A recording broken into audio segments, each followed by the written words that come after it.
అందరికీ నమస్కారం. నా వాయిస్ వినపడుతుందా? వినపడుతుంది. నమస్తే గురూజీ. వినిపిస్తుంది గురూజీ. నమస్కారం గురూజీ. నమస్కారం గురూజీ. నమస్తే. నమస్కారం గురూజీ. నమస్తే. నమస్కారం గురూజీ. నమస్తే. నమస్తే. నమస్కారం. నమస్తే. నమస్తే. శంకరాచార్యుడి ఒక శ్లోకంతో, దక్షిణామూర్తి శ్లోకంతో ప్రారంభిద్దాం సెషన్ ని.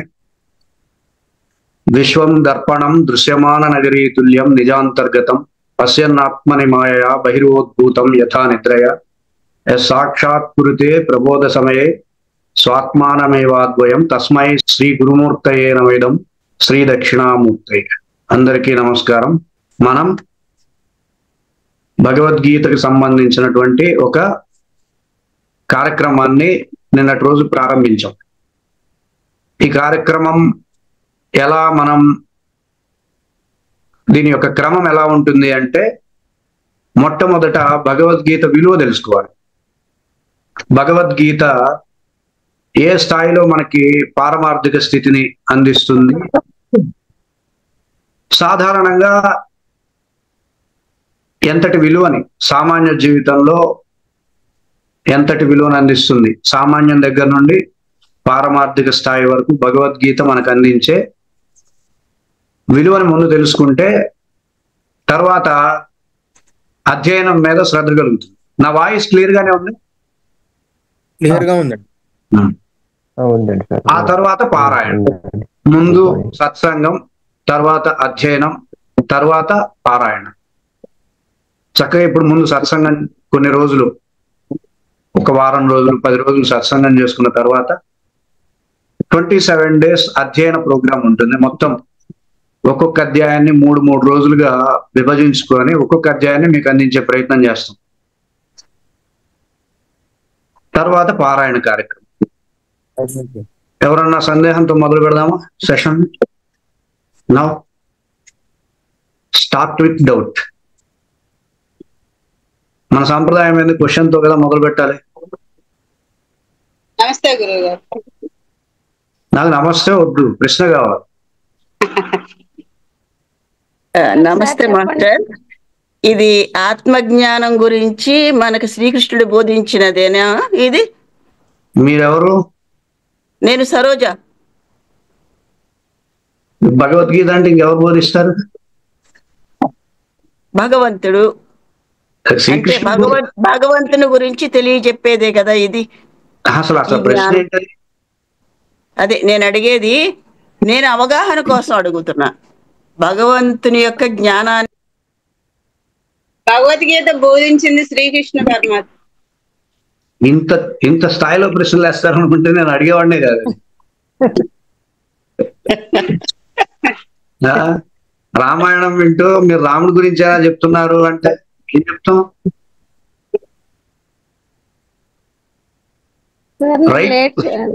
లేట్ జాయిన్ అయ్యాను, ఇంతకు ముందు చెప్తున్నారు.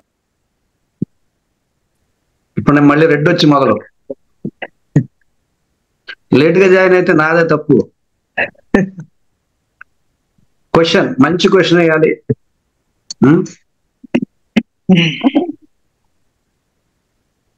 గురూజీ, ఈ భౌతికత అర్జునుడికి ఎందుకు చెప్పారు, మిగతా వాళ్ళకి ఎందుకు చెప్పలేదు? మనం దీన్ని ఎట్లా అర్థం చేసుకోవచ్చు? అర్జునుడికే ఎందుకు చెప్పారు, మిగిలిన వాళ్ళకి ఎందుకు చెప్పకూడదు? అర్జునుడే అక్కడ మహనీయుడా అంటే ధర్మరాజు ఉన్నాడు, ధర్మవేత్త, అతనికి చెప్పొచ్చు కదా. భీముడికి చెప్పట్లేదంటే భీముడు మొదటి నుండి రజోగుణం కాబట్టి చెప్పలేదు అనుకోవచ్చు. నకులుడు సహదేవుడికి చెప్పలేదంటే వాళ్ళిద్దరు చిన్నపిల్లలు కాబట్టి వాళ్ళకి చెప్పలేదు అనుకోవచ్చు. ధర్మరాజుకి చెప్పొచ్చు కదా, పెద్దవాడు. ఆవేశము అట్లాంటివేమి లేవు, యుద్ధకాంక్షలు అలాంటివేమి లేవు, భయము ఇట్లాంటివి అసలు లేవు. ధర్మరాజుకు చెప్పలేదు. సరే, అటు కౌరవ పక్షంలో చాలా మంది ఉన్నారు. భీష్ముడికి చెప్పచ్చు భగవద్గీతని, ఎందుకంటే భగవద్గీత అనంతరం విష్ణు సహస్రనామాలు ఇచ్చాడు. భీష్ముడికి చెప్పొచ్చు. ఇంకా భారతంలో ఎవరెవరికి చెప్పొచ్చు? మన ఊరికే విచారణ. ద్రోణాచార్యుడు. ఆ ద్రోణాచార్యుడికి చెప్పచ్చు. ఇంకా ధృతరాష్ట్రుడికి రాయబారం సమయంలో విశ్వరూప దర్శనం చేశాడు. ఆ టైంలో ధృతరాష్ట్రుడికి చెప్పచ్చు భగవద్గీతనే. భీష్ముడికి చెప్పొచ్చు కదా గురించి. అదే భీష్ముడికి చెప్పచ్చు. వీళ్ళందరికీ చెప్పకుండా కేవలం అర్జునుడికి మాత్రమే చెప్పడంలో ఉద్దేశం ఏంటి? అది కూడా యుద్ధ రంగంలో చెప్పడానికి కారణం ఏంటి? అది కూడా యుద్ధానికి ముందు భగవద్గీత చెప్పడానికి ఉన్నటువంటి ఉద్దేశం ఏమి? అది క్వశ్చన్. అట్లా ఉండాలి క్వశ్చన్ అంటే. అంతేగాని మీరు కృష్ణుడి గురించి అయినా చెప్తున్నారు, భగవద్గీతేనా భగవద్గీత గురించి అయినా చెప్తున్నారంటే ఏం చెప్తాం? సో ఇప్పుడు మనం ఎలా చెప్పుకుందాం, దీన్ని సామాన్య దృష్టితో చెప్పుకుందాం. అలాగే మనకు తెలిసిన క్రియాయోగ ఈ స్థాయిలో కూడా చెప్పుకునే ప్రయత్నం చేద్దాం.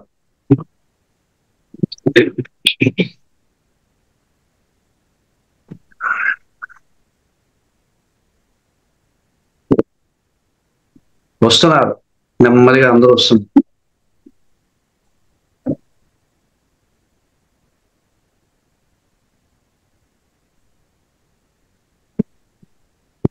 మనలో వీళ్ళందరూ 5గురు కదా పాండవులు. ధర్మరాజు, భీముడు, అర్జునుడు, నకులుడు, సహదేవుడు. వీళ్ళు 5గురు భారతంలో.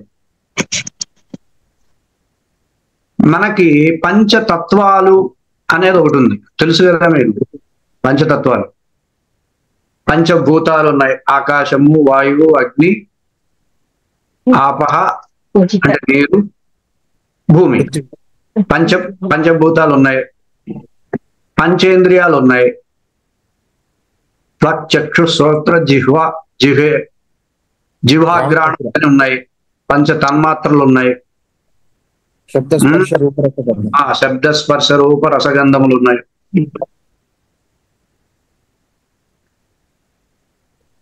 అలాగే ఇలా 5 ఇలా చాలా ఉంటాయి. మన లోపల అన్నమయ, చెప్పండి, అన్నమయ, మనోమయ, విజ్ఞానమయ, ఆనందమయ కోశాలని 5 కోశాలు. 5 కోశాలు.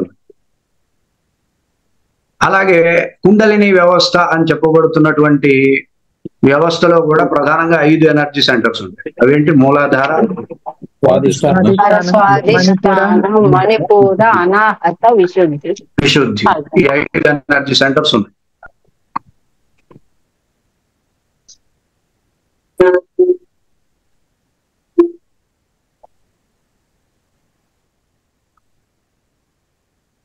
ఈ 5 ఎనర్జీ సెంటర్స్ ఉన్నాయి. ఈ 5 ఎనర్జీ సెంటర్స్ కాదు, మనం పంచభూతాలతోనూ ఈ 5గురిని సమన్వయం చేసుకోవచ్చు.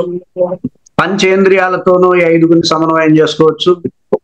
ఇంకా పంచకోశాలతోనూ ఈ 5గురిని సమన్వయం చేసుకోవచ్చు. ఎవరు చెప్తారు? మనస్సు, పంచేంద్రియాలతో ఈ 5గురిని సమన్వయం చేయాలి.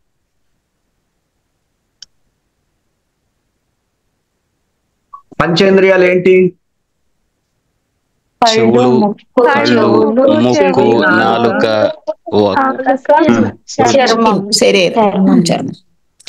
త్వక్ అంటే చర్మం, త్వక్, చక్షు అంటే కళ్ళు, శ్రోత్ర అంటే చెవులు, జిహ్వ అంటే నాలుక, ఆగ్రాణం అంటే ముక్కు.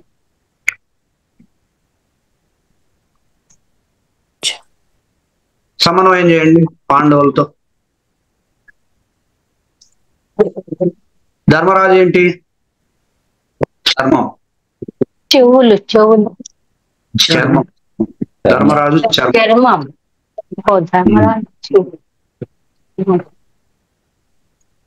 అంటే ఎలా చెప్పగలుగుతాం గురుజీ? చెప్దాం, కొంచెం ఆగితే అది కూడా వివరణ చేద్దాం. ముందు చెప్పనండి, సమాధానం పూర్తిగా లోపు ఎలా చెప్పాలంటే అట్లా ధర్మరాజు చర్మం. నెక్స్ట్ భీముడు. భీముడు చెప్పండి. చక్షు. చక్షు. అర్జునుడు ఇప్పుడు శ్రోత్ర, చెవులు. జిహ్వాగ్రాణం నకుల సహదేవుడు. నాలుక, ముక్కు. చెవులు ఎవరి దగ్గరకు వచ్చినాయి? అర్జునుడు. అర్జునుడి దగ్గర. సరే, ఇంకో సమన్వయం చేద్దాం. కుండలిని వ్యవస్థ తీసుకొద్దాం. కుండలిని వ్యవస్థ ఎనర్జీ సెంటర్స్ చెప్పండి. మూలాధారం, అన్ని ఉన్నాయి అబ్బాయి, స్వాదిష్టానం, చాలా ఉంది అతను. చెప్పండి. మూలాధారం, స్వాదిష్టానం, మణిపురం, అనాహత, విశుద్ధి. మూలాధారం ఎవరు? భీముడు. భీముడు. స్వాదిష్టానం అర్జునుడు. అర్జునుడు. మణిపురం బుద్ధి కాబట్టి ధర్మరాజు. ఇది ఏనా? అనాహతం నకులు. నకులు. విశుద్ధి శ్రీకృష్ణులా ఉంటాడు కాబట్టి సహదేవుడు. ఈ 5 ఎనర్జీ సెంటర్స్ లో కుండలిని వ్యవస్థలో మనల్ని మనం కంట్రోల్ చేయలేమురా. దీన్ని ప్రతి ఒక్కడికి దీంతో తలకాయ నొప్పి. అదే ఎనర్జీ సెంటర్ మనస్సు, స్వాదిష్టాన. స్వాదిష్టానం. నేను చెప్తే చెప్పారా? మీ అందరు మీరే చెప్తున్నారా? మా అంతటా మేమే చెప్తాం. మన ఏవ మనుష్యాణం కారణం బంధమోక్షయో అన్నాడు. స్వాదిష్టానం అనేది అత్యంత తీవ్రమైనటువంటి శక్తి కేంద్రం కుండలిని వ్యవస్థలో. మణిపురాన్నైనా మనం అనుసంధానం చేయొచ్చు ప్రాపర్ గా. విశుద్ధినైనా, ఎంతటి వాడికైనా సరే, ఎంత సాధన సంపత్తి కలిగి ఉన్న వాడికైనా సరే, బలీయంగా ఉండేది స్వాదిష్టాన ఎనర్జీ సెంటర్. ఎవరు స్వాదిష్టానం అంటే? అర్జునుడు. మనలో ఏ ఎనర్జీ సెంటర్ ని అలైన్ చేస్తే మనం హ్యాపీగా ఉంటాం? ఏ ఎనర్జీ సెంటర్ యాక్టివేషన్ లో ఉంటే, ఏ ఎనర్జీ సెంటర్ శక్తివంతంగా ఉంటే సాధకుడు వాడి సాధనని ముక్తి పదంలోకి, సిద్ధి స్థాయికి, సిద్ధి స్థితికి, ఇంకా సహస్రార స్థాయిలోకి తీసుకెళ్ళగలుగుతాడు అంటే స్వాదిష్టానం. మనకి సమస్య అంతా స్వాదిష్టానమే కదా. మణిపురమా? మణిపురమే ఉంది, మూలాధారమే ఉంది, అనాహతమే ఉంది, విశుద్ధే ఉంది. సమస్య లేదు. వాటి కొంచెం సాధకుడు ప్రయత్నం చేస్తే చాలు లొంగుతాయి. చిక్కంతా స్వాదిష్టానమే కదా. స్వాదిష్టానం. నెక్స్ట్ అన్నమయ కోశం, మనోమయ కోశం, ప్రాణమయ కోశం, విజ్ఞానమయ కోశం, ఆనందమయ కోశం. వీటికి సమన్వయం చేయండి. అన్నమయ కోశం భీముడు. రైట్, సూపర్ చెప్పారు, మంచిగా చెప్పారు. ఇప్పటిదాకా ఎప్పుడు చెప్పలా? ఇప్పటిదాకా అన్ని చెప్పినవే, చక్కగా చెప్పారు. ఇది కూడా కరెక్ట్ చెప్పారు. కరెక్ట్. అన్నమయ కోశం భీముడు. మనోమయ కోశం అర్జునుడు. Very good. ప్రాణమయ కోశం ధర్మరాజు. విజ్ఞానమయ కోశం నకులుడు. ఆనందమయ కోశం సహదేవుడు. రైట్. ఇక్కడ మనోమయ కోశం మైండ్ కాన్షియస్. మనస్సును ఒక్కటే కాదు, మైండ్ కాన్షియస్ ని కూడా మనకి అతి బలీయమైనటువంటి అంశమే. మెటీరియల్ కాన్షియస్, ఫిజికల్ కాన్షియస్ వల్ల కావచ్చు, మెమరీ కాన్షియస్ వల్ల కావచ్చు, వీటి వల్ల ఏ విధమైనటువంటి సమస్యలు, మైండ్ కాన్షియస్ సమస్య. ఇప్పుడు శ్రీకృష్ణుడు అర్జునుడికే ఎందుకు భగవద్గీత చెప్పాడు? మనస్సును కంట్రోల్. ముందు మైండ్ అలైన్మెంట్ పెడితే అన్నీ సెట్ అవుతాయి. ధర్మ పదంలోకి, ధర్మం అనేటటువంటి మార్గంలోకి నువ్వు ప్రయాణం చేయాలి అంటే నువ్వు దేన్ని కంట్రోల్ చేసుకోవాలి? ఫస్ట్ మనసు మీదే ఉండాలి. దాన్ని మనం ఎలా కంట్రోల్ చేస్తాం? ఎలా మన అధీనంలోకి తెచ్చుకుంటాం?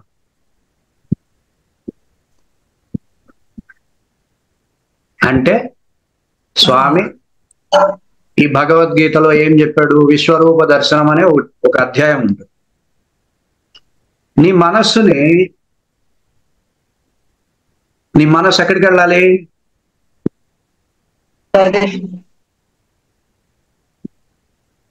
నీ మనసు ఎక్కడికి వెళ్ళాలి? నీ మనసు నీ దగ్గరికి రావాలి. నా మనసు నా దగ్గరికి రావాలంటే నా దగ్గర ఏముంది? ఏమైనా ఉంటే నా దగ్గర ఉంటుంది. ఏమి లేదు కదా. చెప్పండి. అవునా? అంతా మన దగ్గరే ఉంది కాబట్టి నేనేదో ఆశయానికి నా దగ్గర లేదంటే అవునంటారా? కాదు కాదు, విశుద్ధి అంతా నాలోనే ఉంది, మనలోనే ఉంది కాబట్టి మన దగ్గరికే రావాలి మనసు. మీ అందరికి జ్ఞానం ఎక్కువైపోయింది. నన్ను మించిపోయాడట్టున్నారు. లేదు గురువు గారు. నీ దగ్గర నేనేంటి అని తెలుసుకొని విశ్వరూప సందర్శనంలో స్వామి ఎట్లా చెప్తాడు? ఎలా చెప్తాడు అర్జునుడికి? గరుక్మంతుణ్ణి నేనే, అర్జునుణ్ణి నేనే ధనుర్విద్యలో, రాముణ్ణి నేనే. అంటే ఏంటి? The best. ఏదైతే సృష్టిలో ఏవేవైతే మన మనసు ఎటు వెళ్తుంది? బెస్ట్ దగ్గరికి వెళ్తుంది. అంతేనా కదా? ఉత్తమమైన అంశాన్ని దగ్గరికి వెళ్తుంది మనసు. అవునా? ఏదైతే ఉత్తమం అనిపిస్తుందో దాని వైపు మనసు వెళ్ళడం అనేది సహజం. ఆ ఉత్తమమైనది నేనేరా అని చెప్పాను అనుకోండి, అప్పుడు మన దగ్గరే మనసు మన దగ్గరే ఉంది. అట్లా తన వైపుకి తన మనస్సుని ఆకర్షించడం అనేది ఇక్కడ ఒక కిటుకు, ఒక టెక్నిక్ చెప్పారు. అలాగే ఇంకో టెక్నిక్ ఇంకో చోట చెప్పారు. అభ్యాస వైరాగ్యేన చెప్పాడా?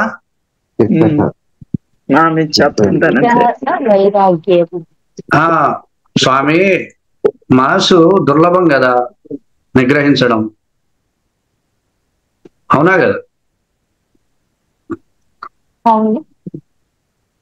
అత్యంత వేగవంతమైనది మనసు కాబట్టి, చంచలమైనది మనసు కాబట్టి దాన్ని కంట్రోల్ చేయడం కష్టము అన్నారా? మీరేమంటారు? చెప్పండి రమాదేవి గారు.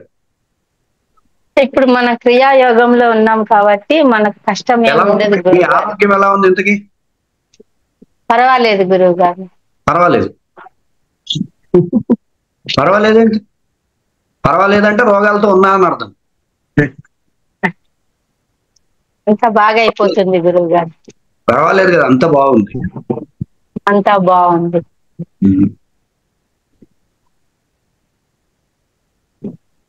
ఇంకా అభ్యాస వైరాగ్యముల చేత, అభ్యాసం ప్రాక్టీస్, వైరాగ్యం డిటాచ్మెంట్, ఈ రెండింటి చేత మనసును నిగ్రహించుకోవచ్చు. ఇప్పుడు మీకేం అర్థమవుతుంది? భగవద్గీత మొత్తం మనకేం నేర్పిస్తుంది? మైండ్ని కంట్రోల్ చేయడం.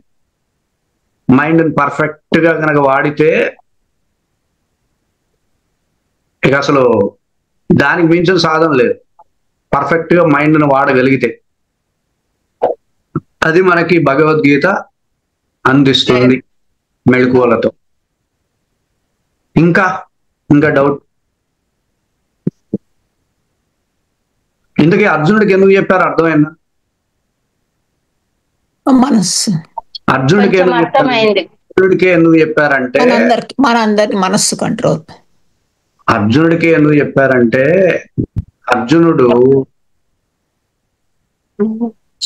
వీరుడు, యుద్ధం చేయాల్సిన వాడు, అందరికంటే ముఖ్యమైన వాడు. పాండవులలో. ఇక్కడ ఈవిడ ప్రవచనం ఎక్కువైపోయింది. మాదేవ్ గారికి అవకాశం ఇస్తే మొత్తం మాట్లాడిద్దాం గురుగారు. అదే మీ ప్రవచనం ఆపేస్తే నేను మొదలు పెడతా. మా స్వామివారు అంటుంటారు, మాట్లాడుతూ ఉంటే అక్కడ కూర్చుంటారు, అమ్మగారులో అటు బయట కూర్చుంటారు. ప్రవచనం అయిపోగానే పూజ ఉంటుంది కదా, పూలకు సంబంధించిన పూలు కడతారు కదా, మాల కడతారు కదా. మాల కడుతున్నప్పుడు ఏం చేస్తారు? మామూలుగా మౌనంగా కట్టరు కదా, మాట్లాడుకుంటూ కూర్చుంటారు. అవునా? మాట ఈ మాట అవి మా స్వామివారి చెవుల్లో పడుతూ ఉంటాయి. మా స్వామివారి చెవులు చాలా తీక్షణంగా ఉంటాయి, ఎక్కడో మూల వినవి కూడా వినపడుతూ ఉంటాయి. ముందు అక్కడ ప్రవచనం ఆపేస్తే మేము మాట్లాడుతూ ఉంటాం. ఇది హీలింగ్ సెషన్స్ ఇవన్నీ ఉన్నాయి కదా, లోడ్ ఎక్కువైపోయింది మెమరీకి, తీసేయాలి వీడియోస్ మొత్తాన్ని. ఇంకా డౌట్స్ అర్థమైందా? అర్జునుడికి ఎందుకు చెప్పాడంటే అర్జునుడు యొక్క సిచ్యువేషన్ ఇంపార్టెంట్. అర్జునుడు భగవద్గీతని అందుకోవడానికి కావలసినటువంటి సందర్భంలో ఉన్నాడు. అర్థమైందండి? పర్ఫెక్ట్ సిచ్యువేషన్ అన్నమాట. తన వాళ్ళు ఎదురు, తన వాళ్ళు వెనక, యుద్ధం చేస్తుంది తన వాళ్లతో. అర్థమవుతుందండి? యుద్ధం చేస్తుంది ఎవరితో? తన వాళ్లతో. వాళ్ళతో కలిసి తిరిగాడు, కలిసి ఆడాడు, కలిసి చదువుకున్నాడు, బంధం పెంచుకున్నాడు. అన్నదమ్ములు, మనవళ్ళు, కొడుకులు, బావమరుదులు, తాతలు, ముత్తాతలు, వాళ్ళందరూ బంధువులు కదా. పర్ఫెక్ట్ సిచ్యువేషన్ లో ఆయన ఇరుక్కున్నాడు. వెనక్కి వెళ్ళలేడు, ముందుకు వెళ్ళలేడు, కరెక్ట్ గా బ్లాక్ అయిపోయాడు అన్నమాట సిచ్యువేషన్. అది ప్రతి వ్యక్తికి జీవితంలో ఏదో ఒక సమయంలో కలుగుతుంది. ఆ బ్లాక్ అవ్వడం, ముందుకి వెళ్ళలేం, వెనక్కి రాలేం. అర్థమవుతుందండి? సో అటువంటి సిచ్యువేషన్స్ ని ఫేస్ చేయాలి అంటే భగవద్గీత చాలా అవసరం. ఆ భగవద్గీత ఉంటేనే అట్లా విషమ పరిస్థితులు, సమాధాన పడని స్థితిలో ఉన్నప్పుడు ఆ సాధకుడికి భగవద్గీత ధైర్యం అవుతుంది. భగవద్గీతే ఒక జ్యోతి అవుతుంది, వెలుగు అవుతుంది. అర్థమైనా? తను ఎటువంటి నిర్ణయాలు తీసుకోవాలి, తను మళ్ళీ అట్లాంటి సిచ్యువేషన్ నుండి ఎలా మొదలు పెట్టాలి, ముందుకెళ్ళాలి, ఇవన్నీ కూడా మనకి భగవద్గీత ద్వారానే అందుతుంది. కాబట్టి సిచ్యువేషన్ పరంగా చూసుకున్నా సరే అర్జునుడికే చెప్పాలి. ఇకపోతే డౌట్ ఏంటి? యుద్ధం అప్పుడు ఎందుకు చెప్పారు? ఏదో చక్కగా మంచిగా కూర్చొని ఎన్నోసార్లు వాళ్ళిద్దరు కూర్చొని మాట్లాడుకున్న సందర్భాలు ఉన్నాయి, సంఘటనలు ఉన్నాయి, అప్పుడు చెప్పొచ్చు కదా హాయిగా. యుద్ధ రంగంలో ఎందుకు చెప్పాలి అంటే రాఘవులు గారు కావచ్చు, రుక్మిణి గారు కావచ్చు, ఇక్కడ ఉన్నవాళ్ళు కావచ్చు, ఇక్కడ ఎంతో మంది ఉన్నారు. మనమందరం కూడా ఒక యుద్ధంలోనే ఉన్నాం. ప్రతి ఒక్కడు అప్పుడే పుట్టిన పిల్లాడి దగ్గర నుండి ఈ యుద్ధం ఎప్పుడు మొదలవుతుంది అన్నారు. ఎప్పుడు చెప్పండి? పుట్టినప్పటి నుండి. పుట్టినప్పటి నుండి కూడా కాదు, తల్లి కడుపులో ప్రవేశం దగ్గర నుండే యుద్ధం మొదలవుతుంది. అర్థమవుతుందండి? అదొక యుద్ధం. గర్భం నుండి బయటకు వచ్చిన దగ్గర నుండి ఇంకో యుద్ధం, చదువుకోవడం ఒక యుద్ధం, ఉద్యోగం కోసం ఒక యుద్ధం, జీవితమే ఒక యుద్ధం అన్నమాట. మనం కూడా యుద్ధ రంగంలోనే ఉన్నాం. అర్థమవుతుందండి?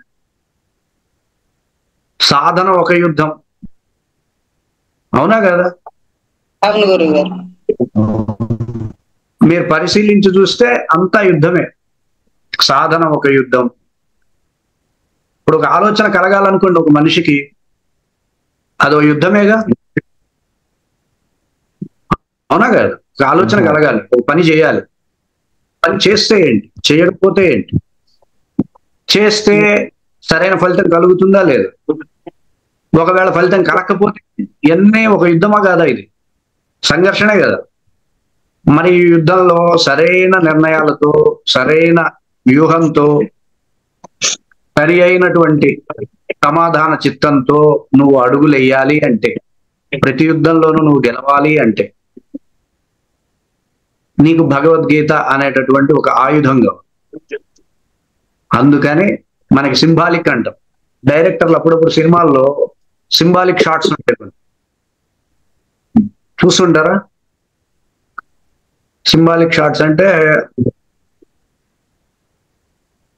ఇప్పుడు ఒక హీరోని 10 మంది చుట్టుముట్టి చంపుతున్నారు అనుకోండి, అప్పుడు సూర్యుడి గ్రహణం వచ్చినట్టు చూపిస్తారు. అవునా? అంటే ఏంటి? హీరో చచ్చిపోతున్నాడు అని అర్థం. వాటిని సింబాలిక్ షాట్స్ అంట. అట్లాగే అర్థమైంది, అది సింబాలిక్ షాట్. అది యుద్ధం దగ్గర ఎందుకు చెప్పాడు వ్యాస మహర్షి? సింబాలిక్ అనమాట, సింబాలిక్ షాట్ అనమాట. మనం కూడా లైఫ్ లో యుద్ధంలోనే ఉన్నారా? మీరు హాయిగా ఏమరపాటుగా ఉండడానికి వీల్లేదు. మీరందరూ యుద్ధ రంగంలోనే ఉన్నారు. ధర్మానికి కర్మకి మధ్య జరిగేటటువంటి ఒక సంఘర్షణలోనే మీరందరూ ఉన్నారని ఒక సింబాలిక్ గా చెప్పడం అనమాట. అర్థమైంది? ఇంకా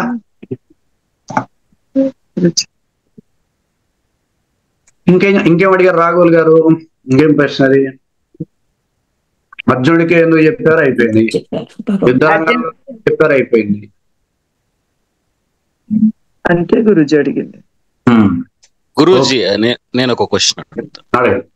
ఎక్కువగా భగవద్గీతలో మత్తహ అని కానీ, అహం అని కానీ, అహం త్వా సర్వ పాపేభ్యో, ఇట్లా నేను అనే దాన్ని ఎక్కువగా చెప్పడం జరుగుతుంది కదా గురూజీ. వేరే గురువు అని కానీ, దైవం అని కానీ, వేరేది ఏది కాకుండా నన్ను పట్టుకో, అంతా నేనే, ప్రళయం నేనే, అన్ని నేనే.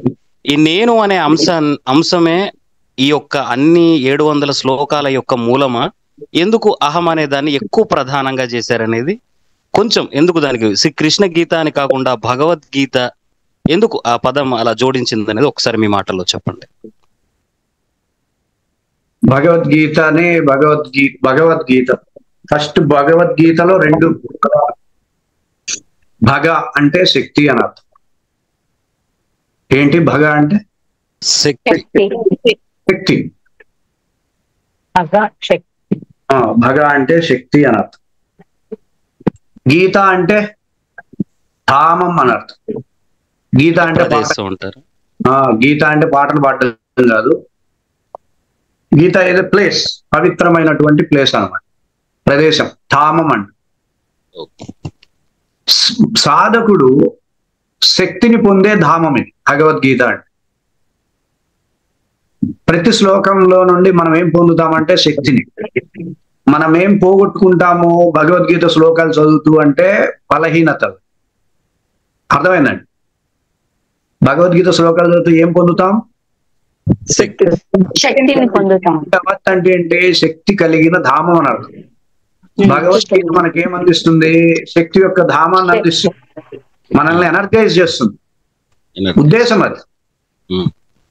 ఇప్పుడు ప్రతి శ్లోకం నిన్నేం చేయాలి? శక్తివంతం చేయాలి. శక్తివంతం చేయాలి అంటే సాధకుడు బలహీనం ఎందుకు అవుతాడు అనేది తెలియాలి. మనం అందరం బలహీనత ఎందుకు తెచ్చుకుంటాం చెప్పండి? ఒక ప్రేమికుడు ఉన్నాడు, వీడు బలహీనం అయ్యాడు. దేనివల్ల? ప్రేయసి వల్ల కదా. అంటే ఒక బయట వ్యక్తిని ప్రేమించడం అనే ఒక కారణం బలహీనమైంది. తన కాన్షియస్ పోగొట్టుకున్నాడు. అదే ప్రేమను తన మీద పెట్టుకుంటే తన దగ్గర అంతే కదా. అలాగే ఒక వ్యాపారవేత్త ఉన్నాడు. ఒక వ్యాపారవేత్త బలహీనుడయ్యాడు. ఎందుకయ్యాడు?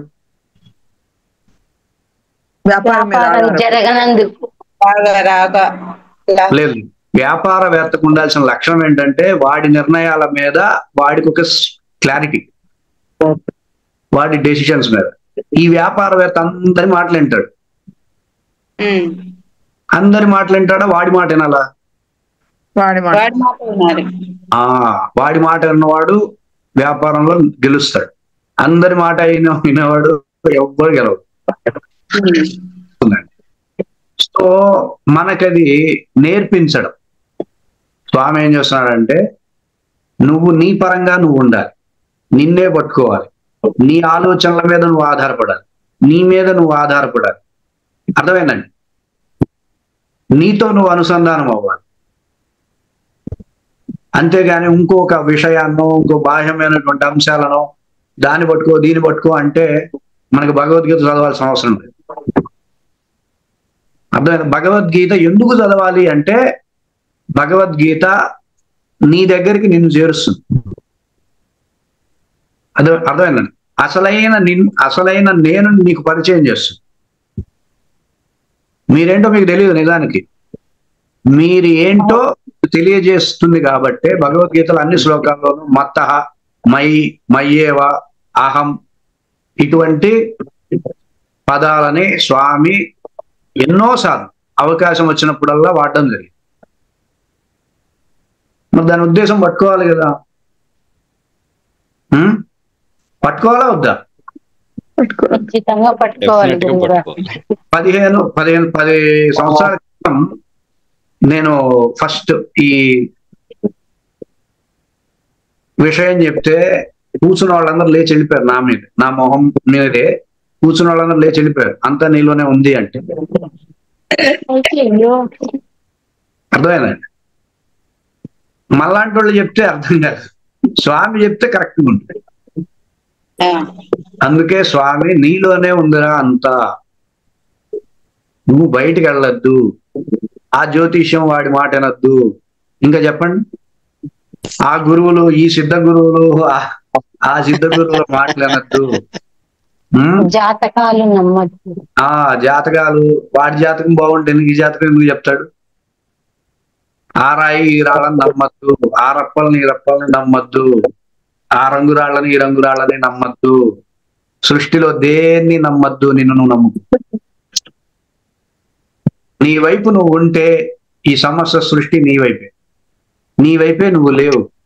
ఎవరు ఎంతమంది ఉంటే ఏంటి చెప్పండి?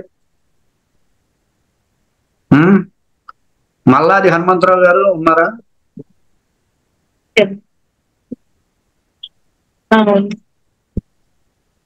మల్లాది హనుమంతరావు గారు ఏమంటారు?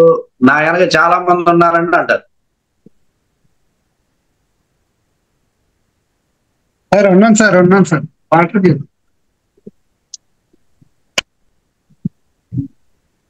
మల్లాది హనుమంతరావు గారు ఏమంటారంటే నా వెనక చాలా మంది ఉన్నారంట అంటారు. ఆయన దగ్గర ఆయన లేడు. అర్థమైందండి? భయంగానే ఉంటుంది. నా దగ్గర ఎవరు లేదు, నా దగ్గర నేనున్నా. నా దగ్గర నేనుంటే నా ధైర్యం ఎలా ఉంటుంది? కొండంత ఉంటుంది. అవునా కదా? సో అందుకే భగవానుడు భగవద్గీతలో ప్రతి క్షణం నువ్వు నీతో ఉండరా, నువ్వు నీతోనే ఉండు, నువ్వు నీతో సమన్వయమవు, అదే యోగం, అదే సిద్ధి, అదే సాధన, అందుకు మించేం లేదు అని భగవద్గీతలో ఆ శ్లోకాలు చదువుతున్నప్పుడు మీకు ఆ ఎసెన్స్ అర్థం కావాలి. అర్థమైందా? హిందూ మతంలో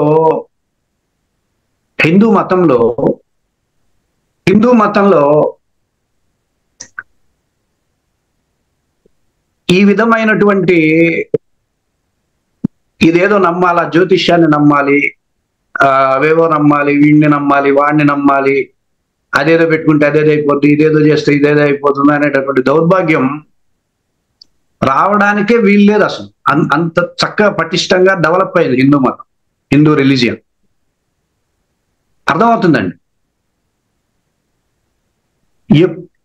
ఎప్పుడైతే భగవద్గీతని ఈ ప్రవచనకారులు ఉంటారు కదా, మన వాళ్ళు మహానుభావులు, పండితులు చెడగొట్టారు వీళ్ళే. ఈ మాట అంటే మీకు కోపం రావచ్చు,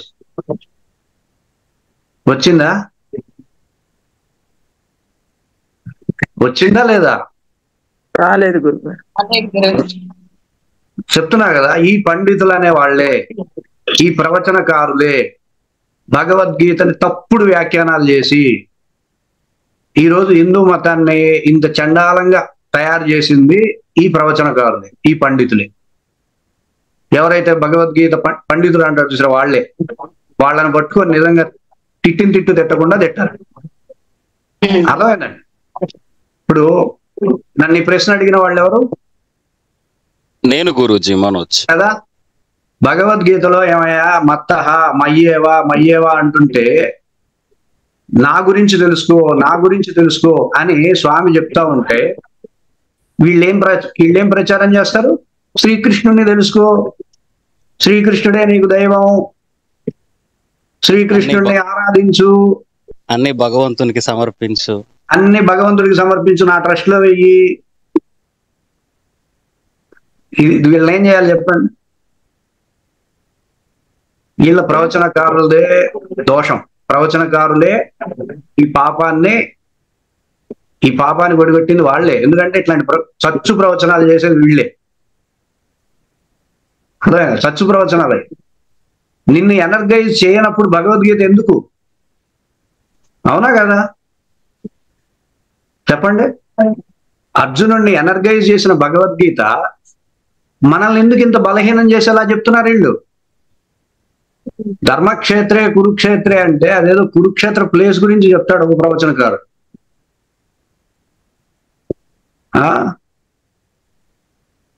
అన్ని లక్షణాలు రా నేను అని భక్తి యోగంలో ఉంటుంది. కూటస్థం, అచలం, ఈ లక్షణాలతో ఉంటాను రా నేను అని ఆయన చెప్తా ఉంటే,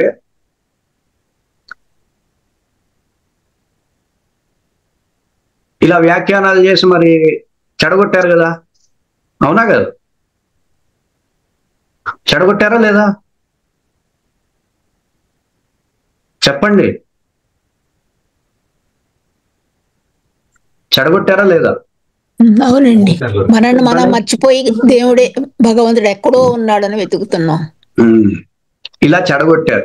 ఎంత చెడగొట్టారు అంటే 99.9%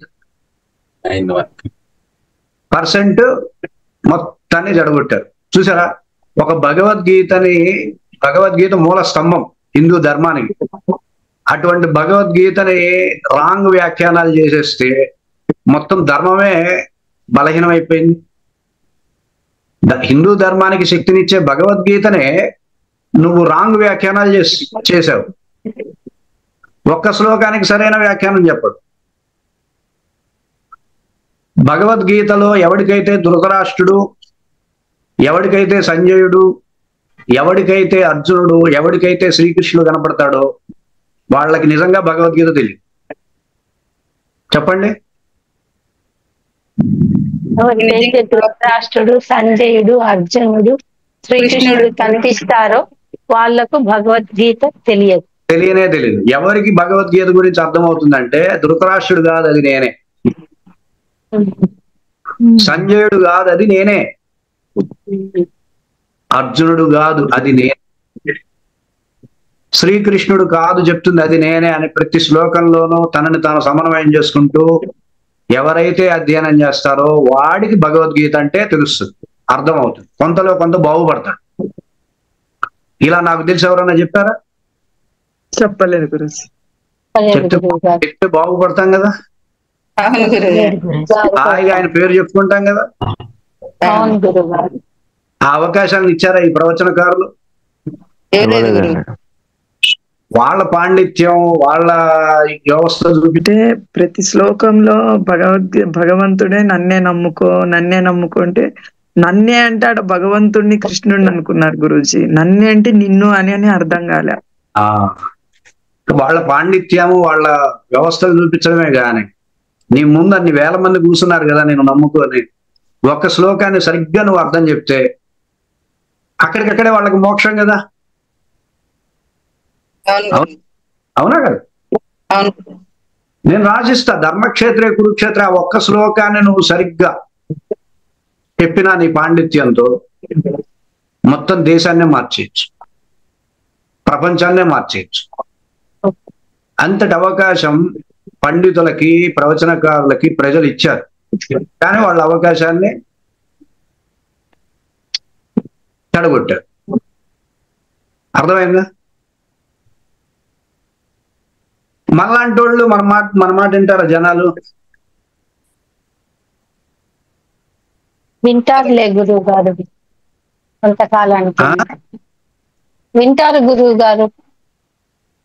నిజాన్ని ఎప్పుడైనా ఒప్పుకోవాల్సింది. మన మాట వింటారా జనాలు? గురూజీ వినరు. వాళ్ళకి ఏంటంటే జనాలకి ఏంటంటే వెనకాల రంగులు కనపడాలి, కలర్స్ కనపడాలి. తర్వాత వీళ్ళు నాశనం అయిపోతారు, అది వేరే విషయం. కానీ ముందైతే వాళ్ళకి రంగులు చూపించాలి. అవునా కదా? అది కరెక్టే గురువు గారు. కోలాటం జరుగుతూ మంచి పెద్ద పెద్ద రంగులతో జనాలందరూ ఉంచేసేసి బీభత్సాలు చూపిస్తే అప్పుడు వాళ్ళ మాటలు నమ్ముతారు. నిజం ఎవరికి కావాలి? ఇప్పుడు మనిషి చెప్పనా, ఒక చేదు నిజం చెప్తా, సమాజంలో ఉన్న చేదు నిజం చెప్తా. చెప్పండి గురువు. చెప్పండి గురుగారు. పూర్వం వాడిలో ఏముంది చూసేవాడు. చెప్పండి. వాడిలో ఏముంది అని చూసేవాడు, సామర్థ్యాలు, గుణాలు. ఇప్పుడు వాడి వెనకేముంది అని చూస్తున్నారు. డబ్బు, అధికారం. వాడి వెనకేముంది, నిజం గురుజీ. వాడి వెనకేముంది చూస్తున్నారు తప్ప వాడిలో ఏముంది, వాళ్ళలో ఎంత సామర్థ్యం ఉంది, ఎంత జ్ఞానం ఉంది, ఎంత విద్వత్తు ఉంది, దాన్ని నువ్వెలా ఉపయోగించుకోగలవు నీ జీవితానికి అట్లా? అది లేదు. ఏంటంటే జనాలు కళ్ళున్న గుడ్డివాళ్ళు, ధృతరాష్ట్రుల్లాగా. చెప్పండి. జనాలు ధృతరాష్ట్రుల్లాగా.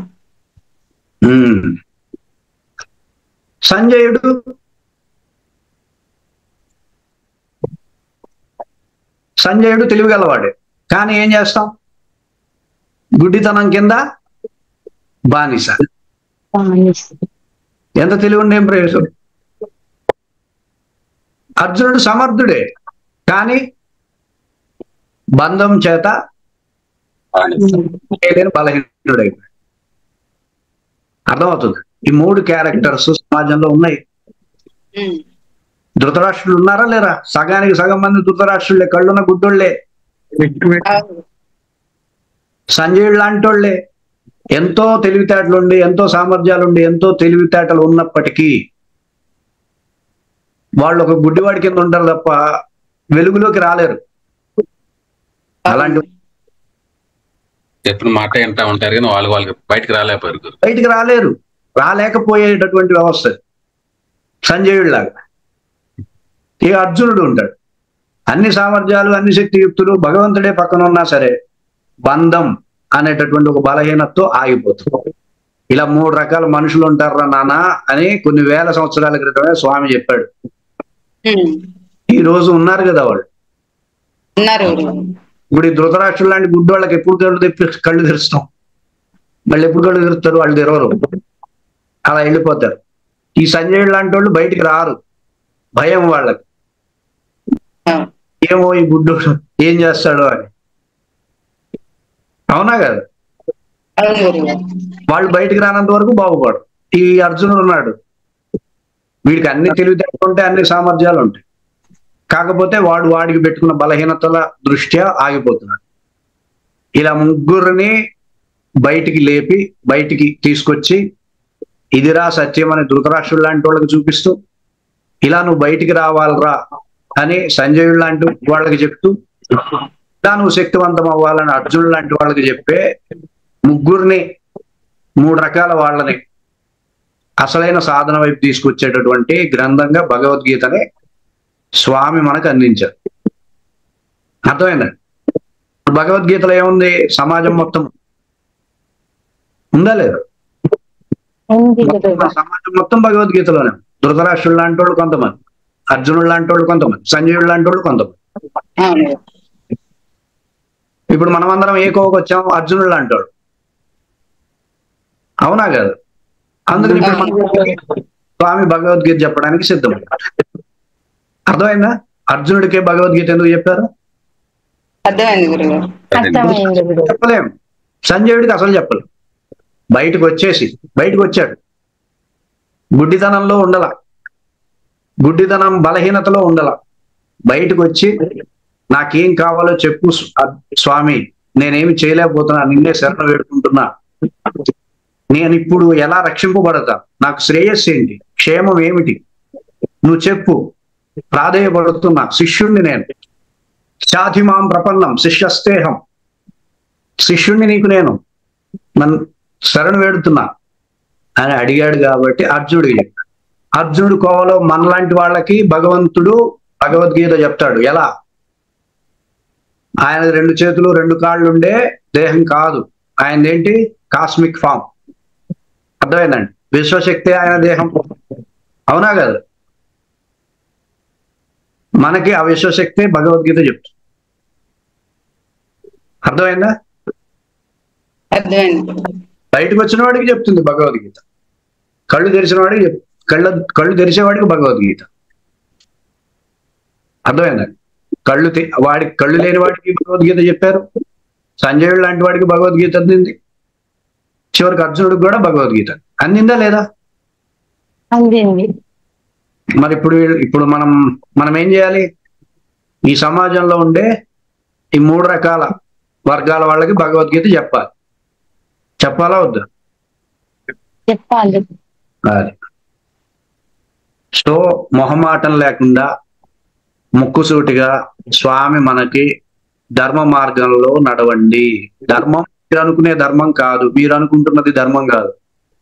ధర్మం యొక్క స్థాయి, ధర్మం యొక్క దర్శనం మనం పొందినప్పుడు ఆనందిస్తాం. మనకు అది అర్థమైనప్పుడు చివరి శ్లోకాల్లో సంజయుడు ఎట్లా అయితే ఆనందిస్తున్నాను అంటాడో అట్లా ఆనందిస్తాం. అర్థమైంది? మనం అటువంటి ఆనందాన్ని ఈ భగవద్గీత సత్సంగం ద్వారా, భగవద్గీత అధ్యయనం ద్వారా, భగవద్గీత పారాయణం ద్వారా అందుకుందాం. అందరినీ అందుకునేలా చేద్దాం. ఓకేనా? ఓకే గురువుగారు. మంచి ప్రశ్న వేశారు. నిజంగా చెప్తాను, నాకు చాలా బాధేస్తుంది. భగవద్గీతని ఏ బుక్ లో అయినా సరే, ఏ పుస్తకం తెరిచి చూసినా అదే వ్యాఖ్యానాలు, పనికిమాలిన వ్యాఖ్యానాలు. ఒక్కటైనా శక్తివంతంగా ఉంటుందంటే ఉంటుంది. అవే ప్రవచనాలుగా చెప్తారు, అవే అన్ని జరుగుతాయి. గురూజీ ఒక బుక్ లో, అంటే పేరు పక్కన పెడితే ఇంకో బుక్ లో ధనంజయాన్ని చూస్తే దాని వ్యాఖ్యానం కింద ధనాన్ని జయించిన వాడాను ఉంది గురూజీ. ఏం చేయాలి? వాడిని తగలబెట్టాలా వద్దా? నిట్ట నిలువున కిరసనాయలు పోసి బాధేస్తుంది. ఇప్పుడు ఇంత ధర్మం కదా, హిందూ ధర్మానికే అది శక్తి, పవర్ హౌస్ అది భగవద్గీత. పవర్ హౌస్ లాంటి భగవద్గీతను నీ ఇష్టం వచ్చిన వ్యాఖ్యానాలతో చేసి హిందూ ధర్మం చాలా నష్టపోయింది, చాలా నాశనం చేశారు. మళ్ళీ పునరుద్ధరించాలంటే ఎంత కష్టం. నన్ను అడిగితే మళ్ళీ శ్రీకృష్ణ వచ్చినా కూడా చాలా కష్టం. సో అటువంటి వ్యాఖ్యానాలు మనల్ని ఈరోజు నిజమైన భగవద్గీతకు దూరం చేశాయి. అటువంటి వ్యాఖ్యానాలు కాకుండా మనం అన్ని స్థాయిల్లో శ్లోకం ఇది, వ్యాసుడు చెప్పదలుచుకున్న ఉద్దేశం ఇది, స్వామి అందించదలుచుకున్నటువంటి అంశం ఇది, అట్లా చక్కగా విచారణ చేసుకుంటూ విచారణ పూర్వకంగా శ్లోకం యొక్క పానం, అమృత పానం అన్నమాట, ఆస్వాదిద్దాం. ఓకే, అర్థమవుతుందా? హిందూ ధర్మాన్ని, హిందూ ధర్మం యొక్క పవర్ హౌస్నే ఎవరు? ఈ పండితులు, ప్రవచనాలు చెప్పేవాళ్లే. అందులో ఏ సందేహం లేదు, ప్రవచనాలు చెప్పేవాళ్లే నాశనం చేశారు ధర్మాన్ని. వాళ్లే కనుక ఒక శ్లోకాన్ని, వాళ్ళ పాండిత్యము, వాళ్ళ అహంకారం పక్కన పెట్టి ఎదగాలి అనే ఉద్దేశంతో ఒక్క శ్లోకం చెప్పినా సరే ఈరోజు హిందూ ధర్మం అలా ఉంది. మనలాంటి వాళ్ళకి గతి పట్టేది కదా.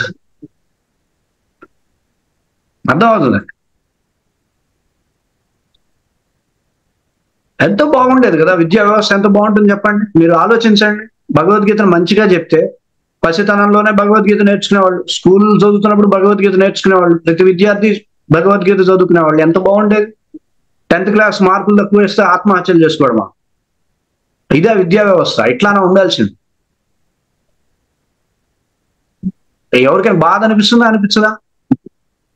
పిల్లలు ఆత్మహత్యలు చేసుకోవడం ఏంటి? స్ట్రెస్లు ఏంటి? ఒత్తిళ్ళు ఏంటి? హాయిగా చక్కగా చదువుకుంటూ ఆనందంగా గడపాల్సిన పిల్లలు అంత స్ట్రెస్లు ఎందుకు ఉండాలి? భగవద్గీత ఒక్క శ్లోకం చాలు కదా మొత్తం జీవితాన్ని మార్చడానికి, సరిగ్గా అధ్యయనం చేస్తే. వాళ్ళకి ఎందుకు ఇవ్వలేదు? వీళ్ళు రాంగ్ వ్యాఖ్యానాలు, జనాలు చప్పట్లు కొట్టడం కోసం ప్రవచనాలు చేస్తున్నంత కాలం ఏది బాగుపడదు వ్యవస్థ. జనాలు ఏమనుకుంటే నాకేంటి, నేను నిజం చెప్తా. వాళ్ళు వెళ్ళిపోయినా పర్వాలేదు, ఒక్కడున్నా చాలు అర్జునుడు అంటూ నిలబడి ధర్మాన్ని చెప్తా అనేటటువంటి వాళ్ళు కావాలి మనకి సమాజం. అరే అయిపోయింది, ఏదో అయిపోయింది, మొత్తాన్ని నాశనం చేశారు కాబట్టి నెమ్మదిగా సర్దుకుంటూ వెళ్దాం, మనమన్నా బాగుపడదు. అర్థమేనండి? భగవద్గీతలో చిట్ట చివరిగా చెప్పేది ఒకటే, భగవద్గీతలో ధృతరాష్ట్రుడు లేడు, సంజయుడు లేడు, అర్జునుడు లేడు, శ్రీకృష్ణుడు లేడు. ఉన్నదెవరు? అంతా నేనే. నేనే. అది నా గురించి చెప్పబడుతుంది. అది నాలోని సంఘర్షణ, నా లోపల ఉండేటటువంటి వ్యవస్థల్ని అది సింబాలిక్, చెప్పాను కదా మూవీ, సింబాలిక్ లాగా చెప్పడం జరిగినాయి. అది మనం అర్థం చేసుకొని దర్శనం చేసుకొని మనం భగవద్గీతను పూర్తి స్థాయిలో అనుకునే ప్రయత్నం చేద్దాం. ఓకేనా? ఓకే చెప్పండి మీ మిత్రులందరికీ చెప్పండి. ఇంకొక 2 రోజులు తర్వాత నుండి నేను సబ్జెక్ట్ లోకి వెళ్తాను. ఇంకా మీకు వీడియో రికార్డింగ్స్ మీ యాప్కి వస్తాయి, యాప్ లో పంపించడం కానీ గ్రూప్ లో పంపించడం కానీ చేస్తాను. తక్కువ శ్రద్ధగా భగవద్గీత